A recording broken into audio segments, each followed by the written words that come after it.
السلام عليكم ورحمة الله وبركاته. صفقة هجومية في الطريق إلى نادي برشلونة.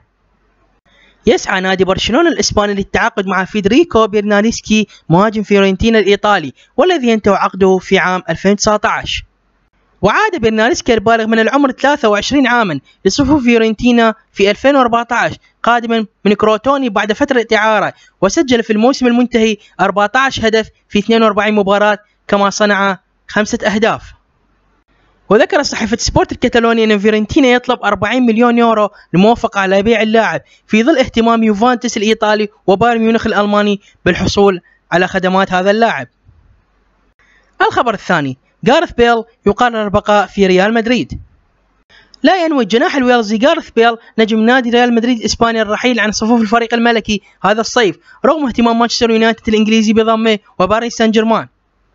وفقا لصحيفة ديل ميل البريطانية، فإن اللاعب الويلزي يركز على استعادة عافيته بشكل كامل بعد الإحباط الذي أصابه بسبب إصابته الموسم الماضي، والتي أبعدته عن الملاعب ل3 أشهر. وأيضا وبكل وضوح غارث بيل رفض عرضين ضخمين من باريس سان جيرمان ومانشستر يونايتد، وهذا يعني أنه باقي في مدريد. الخبر الثالث والأخير، مانشستر يونايتد ينجز صفقة موراتا بنجاح.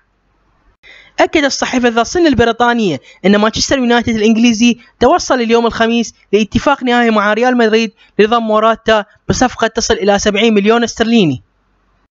وقدم نادي مانشستر يونايتد الإنجليزي عرضا لضم موراتا بصفقة تصل إلى 60 مليون استرليني، إلى أن النادي الملكي رفض العرض الأول وطالب بحوالي 80 مليون استرليني، إلى أن رغبة اللاعب في الانضمام لمسرح الأحلام ساهمت في إتمام الصفقة بعد الوصول لحل وسط ودفع الشياطين الحمر مبلغ 70 مليون استرليني.